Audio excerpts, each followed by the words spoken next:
You could feel the secondhand embarrassment through the screen. A Duchess, a documentary, a film festival built on artistic credibility, and a room echoing with empty seats while cameras kept rolling like nothing was wrong. Today, Meghan Markle and Prince Harry's epic disaster at the Sundance Film Festival, where they can't even fill one movie theater. Meghan Markle attended Sundance for the premiere of her new documentary, Cookie Queens, and she couldn't even sell out the screening. Meghan Markle forced her own introduction, and she did it again. She inserts herself where she doesn't belong. How much does it cost and how do you get in? Because you can see that there are a lot of empty. There's one guy or a lady, I don't know, running away from Meghan. As of now and as of taping, no one bought it. It's still unsold. No streamers are getting it yet. I imagine Netflix will have an opportunity. Netflix can now undercut her completely and 100% on this project if it doesn't sell. Honestly, I would guess that's the game they're playing. They cannot even give that interview without snapping at the reporter and looking like an absolute cow. Thank you so much for being here bright and early. I know some of you probably had late nights last night, so... No, Meghan, that's only you and your testicle husband that had late night because you're up doing snow and drinking your free wine. Really, the nostalgia of Girl Scout cookies, as if it's like Monopoly or Barbie. She's trying to turn it into a IP. At least I have the Duchess of Sausages. Have the opportunity to see the Duchess of Sausages, 50 Shades of Orange Marmalade. This is a good question, and this is a question Meghan invited by talking about herself and referencing herself. Interesting. I think we'll continue to explore whatever feels right. But Alyssa's all. So she doesn't really have an answer to that question, and she should have an answer to that question. If it's so important, if you're producing a film, if you're saying, I was a Girl Scout and it was so great, why aren't you saying, yeah, we're looking to put her in or something like that? And again, I understand somewhat from security reasons, but there was a way, I think, to handle that question better than just going, I don't know. The whisper started before the lights even dimmed. Industry insiders, festival regulars, bloggers with sharp memories, all of them watching this Sundance moment unfold with raised eyebrows. This was supposed to be a prestige play, a serious move into the world of respected filmmaking. Instead, the chatter online painted a very different picture. Half-filled balconies, confused attendees, and a vibe that screamed this isn't landing the way they thought it would. And the timing? Brutal. Meghan Markle cannot even name her favorite Girl Scout cookie. She is at a premiere for a new movie called Cookie Queens, which she executive produced about girls selling Girl Scout cookies. And yet the woman cannot name a favorite Girl Scout cookie. Just days earlier, Harry had been in a UK courtroom, voice reportedly shaking as he spoke about media intrusion, privacy, and how public life had taken a toll. Commentators pointed out the emotional weight of that testimony. Then suddenly, red carpets, flashing cameras, festival appearances. The contrast didn't just raise eyebrows, it launched 1,000 hot takes. Prince Harry in the High Court in the UK saying, goodness me, my life has been destroyed by the fact that people want to write articles about me. And then literally hours later, turning up on a red carpet. Sundance isn't just any festival. It's film nerd heaven. It's where unknown directors become Oscar contenders. It's where gritty passion projects get standing ovations at 9 a.m. from people who skipped breakfast just to get in line. Tickets can cost more than rent. Distributors circle like hawks. Careers are made in those theaters. So when Meghan and Harry's names were attached to a documentary premiere there, expectations quietly shot through the roof. The message seemed clear. We're not just famous, we're serious Hollywood players now. But Meghan's reaction to the director's speech, well, look, let's just watch together because it's very odd. She hates someone else being in the spotlight. Except the reality didn't match the rollout. Attending the Sundance Film Festival can cost anywhere from $35 for a single online screening to over $10,000 for a full access VIP experience. I want the VIP experience to meet Meghan. Hey Meghan, it's me.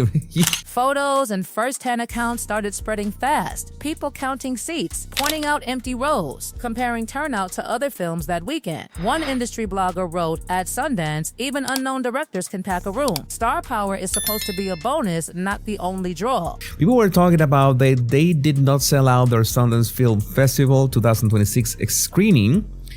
And thanks to this clip, I saw this clip in Sabira's account. 5-minute mark of this video, the left up top of the balcony is where all the empty seats is, because people were saying that this was sold out. That stung, because the implication was loud. If premium pass holders skipped this screening, it wasn't about scheduling, it was about interest. People were talking about they did not sell out their Sundance Film Festival 2026 screening. And thanks to this clip, I saw this clip in Sabira's account. 5-minute mark of this video, the left up top of the balcony is where all the empty seats is, because people were saying that this was sold out. And then came the comparisons. Other films, same venue, same festival, selling out. Lines out the door. People begging for rush tickets. Meanwhile, this premiere, the one with global names attached, became the internet's favorite side-by-side example. Roughly 150 unoccupied spots remained in the balcony, plus some scattered chairs on the ground. That number tightened to about 60 as lucky waitlisters slow-filled empty places. But the real tension wasn't just about attendance. It was about what happened on stage. Festival etiquette is practically sacred. Directors first. Creators first. The people who actually made the film lead the conversation. That's the unspoken rule that keeps Sundance feeling like an artist's space, not a celebrity circus. And yet, online critics claim that moment felt off. Introductions didn't follow the usual flow. Meghan was brought out prominently before the director, and some longtime festival watchers immediately clocked it as unusual. Not illegal, not outrageous, just not typical. That tiny shift became gasoline on an already smoldering fire. Because then came the speech. Commentators described it as polished, poised, and very brand forward. Mentions of production involvement, pride in the project, references to family. But detractors argued it felt more like a spotlight moment than a filmmaker moment. The director, they said, ended up sharing attention that usually belongs fully to the creative lead. Was it truly a protocol disaster or just overblown internet drama? Depends who you ask. But in gossip land, perception is everything, and perception that weekend was ruthless. Then came the cookie question. The softest, safest, most harmless question imaginable. Favorite Girl Scout cookie? Clips circulated of Meghan giving a general answer first. Thin mints are universally loved before later clarifying. On paper, totally normal. In gossip mode, treated like a federal case. Commentators spun it as hesitation, as disconnect, as proof she wasn't personally tied to the subject. Fair? Maybe not. Entertaining for the internet? Absolutely. And it didn't stop there. A follow-up about whether her daughter might join Girl Scouts one day led to a careful diplomatic response about exploring what feels right. Standard parent answer. But critics online called it vague, overanalyzed, turned into she dodged the question discourse within minutes. That's the thing about high-profile figures. Every sentence gets pulled apart like it's a hidden code. Behind the scenes, another narrative was brewing. Film insiders began debating how involved Meghan and Harry actually were in the project's creation. Some reports suggested the documentary had been largely completed before they joined as executive producers. Supporters argued that funding, visibility, and platform support still matter. Critics called it credit without sweat. Welcome to Hollywood, where that debate never ends. Then the distribution rumors hit. Whispers that major streamers had passed, that the film was shopping for a deal. None of it officially confirmed in that moment, but the speculation spread faster than the actual plot of the documentary. And when online audiences smell unsold project, they treat it like blood in the water. Add in fashion commentary, because of course there was fashion commentary. Photos dissected, makeup tones debated, coat choices judged like it was a competitive sport. Some praised the look, others roasted it. The internet cannot resist a red carpet autopsy. And hovering over all of this was the bigger narrative people can't let go of, the privacy paradox. Courtroom pleas for less intrusion versus very public appearances at high-profile events. Supporters say it's about controlling the narrative. Critics say it's wanting attention on their terms only. That tension followed them into every frame, every headline, every comment section that weekend. By the time the festival moved on, Sundance had already delivered its unofficial verdict in the court of public opinion, not about the film's quality, most people hadn't even seen it, but about perception, positioning, and whether star power alone can carry a project in a space built to. Celebrate the work first and the name second. And right now, the gossip machine says this moment wasn't the triumphant Hollywood pivot some expected, it was a reality check served with flashbulbs and festival lanyards. And just when it looked like the storm might calm down, the conversation got even louder. Because people weren't only talking about the festival, they were talking about the pattern. This wasn't being framed as one awkward premiere. Online critics were stacking it up against everything that came before. The deals, the announcements, the projects that launched with glossy headlines and then quietly drifted out of the spotlight.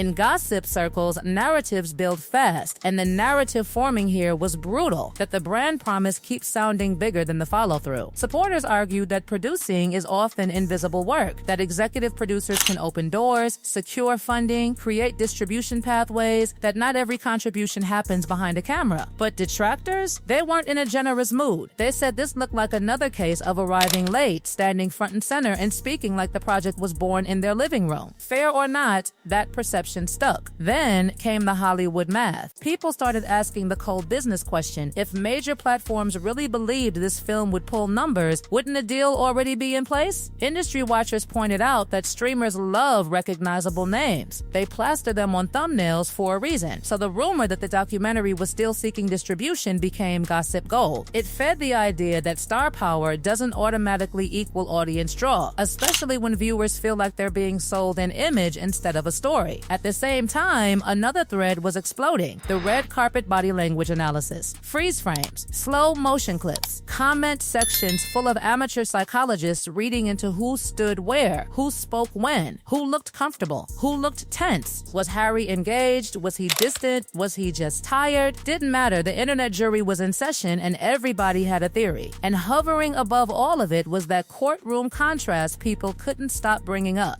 Just days apart, two very different settings. One deeply serious, one highly public. Critics framed it as contradiction. Fans framed it as resilience, that showing up for work doesn't erase struggles with press intrusion. But nuance rarely trends. Hot takes do. The Cookie documentary itself almost became background noise, which is wild considering it was supposed to be the reason everyone was there. Instead of conversations about the girls featured in the film or the craft behind the storytelling, the spotlight drifted right back to the Sussexes. Some said that was exactly the problem, that any project attached to them risks becoming about them, whether they intend it or not. And in celebrity culture, that's a dangerous place to be. Because once the audience decides they're tired of the main characters, even good work gets dismissed before it's seen. Then the comparison game kicked into overdrive. Commentators started name-dropping other public figures who've supported similar causes over the years, suggesting this move felt reactive instead of organic. Whether that's true or just coincidence didn't matter. The optics conversation had already taken over, and in the court of public opinion, optics can be louder than facts. Fashion blogs kept dissecting the look from every angle. PR analysts debated whether the messaging hit the right tone. YouTube panels broke down the stage order like it was a championship replay. Every tiny detail became evidence in a bigger story people were eager to tell. That this was less a triumphant creative milestone and more a misread of the room. Because Sundance has a vibe. It's hoodie directors and coffee breath at 8 a.m. It's first-time filmmakers crying in the aisle because their film got a standing ovation. When big celebrity energy walks into that space, it can work, but only if it blends into the culture instead of towering over it.